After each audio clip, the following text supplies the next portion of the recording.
भगवान विष्णु ने श्री राम जी के रूप में पृथ्वी पर अवतार लेकर कई लीलाएं रची। इन लीलाओं के दौरान भगवान ने कई राक्षसों का वध किया तो कई लोगों को श्राप से मुक्ति दिलाई।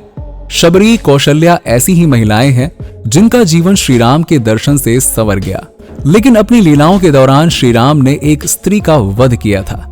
स्त्री वध रघुकुल की रीति और क्षत्रिय धर्म के विरुद्ध था, लेकिन फिर भी श्री राम को लोक कल्याण के लिए ये कदम उठाना पड़ा। तो आइए जानते हैं ताड़का वध की पौराणिक कथा। अगर आप हमारे चैनल पर पहली बार आए हैं तो कमेंट में जय श्री राम लिखकर हमारे चैनल को सब्सक्राइब और वीडियो को लाइक और शेयर जरूर करें और बेल आइकन जरूर दबा दीजिएगा ताकि ऐसी ही जानकारी वाली वीडियोस आपको सबसे पहले मिलती रहें। भगवान श्री राम अपने छोटे भाई लक्ष्मण और गुरु विश्वामित्र के साथ जा रहे थे। रास्ते में निर्जन स्थान पर बड़े और भयानक पदचिन्ह देखकर उन्होंने अपने गुरु से पूछा कि गुरुदेव, ये स्थान तो बड़ा ही भयावह प्रतीत होता है और इस निर्जन वन में ये विशाल पदचिन्ह किसके हैं? तब गुरुदेव ने बताया कि 6 कोस तक फैले इस निर्जन स्थान पर केवल राक्षसी ताड़का का ही अधिकार है। ये ताड़का वन कहलाता है। यहाँ आने वाले किसी भी मनुष्य को वो जीवित नहीं लौटने देती। गुरुदेव आगे कहते हैं, कभी ये स्थान बहुत सुंदर जनपद था।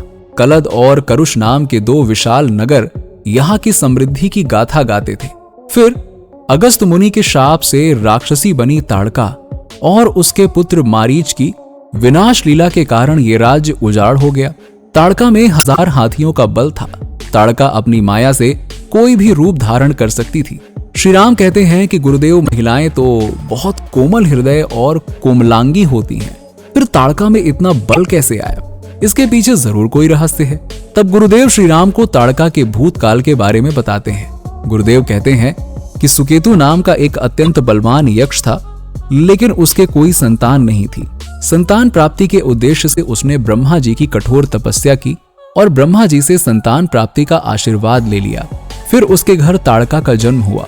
सुकेतु चाहता था कि उसकी संतान बहुत बलवान हो, इसलिए ब्रह्मा जी ने ताड़का में 1000 हाथियों का बल डाल दिया। जब ताड़का विवाह योग्य हुई तो सुकेतु ने ताड़का का विवाह सुंद नामक राक्षस से कर दिया। सुंद और ताड़का के घर मारीच का जन्म हुआ। मारीच भी अपनी माता के समान बलवान और पराक्रमी था। मारीच सुंद राक्षस का पुत्र होने पर भी राक्षस नहीं था, लेकिन बाल्यकाल में वो बहुत उपद्रवी था और वो ऋषि मुनियों को अकारण कष्ट दिया करता था।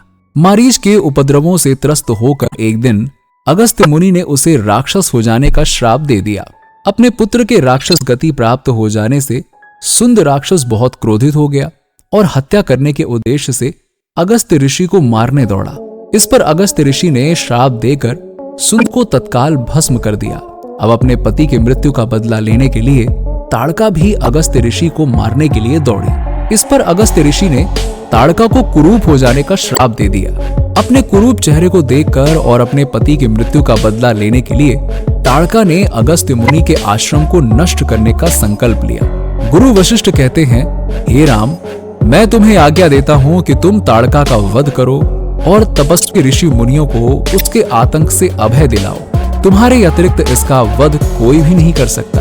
अपने मन से ये विचार निकाल दो कि ये स्त्री है और स्त्री का वध नहीं करना चाहिए। स्त्री के रूप में ताड़का घोर पापिन है और पाप को नष्ट करने में कोई पाप नहीं होता। तब श्री राम ने गुरुदेव से कहा कि गुरुदेव, मेरे पिता का आदेश है कि मैं आपकी हर आज्ञा का पालन करूं। आपके आदेश से मैं इस दुष्ट की जीवन लीला समाप्त करता हूं। फिर श्री राम के एक वाण से राक्षसी ताड़का के प्राण पखेरु उड़ जाते हैं। तो आज की वीडियो में बस इतना ही।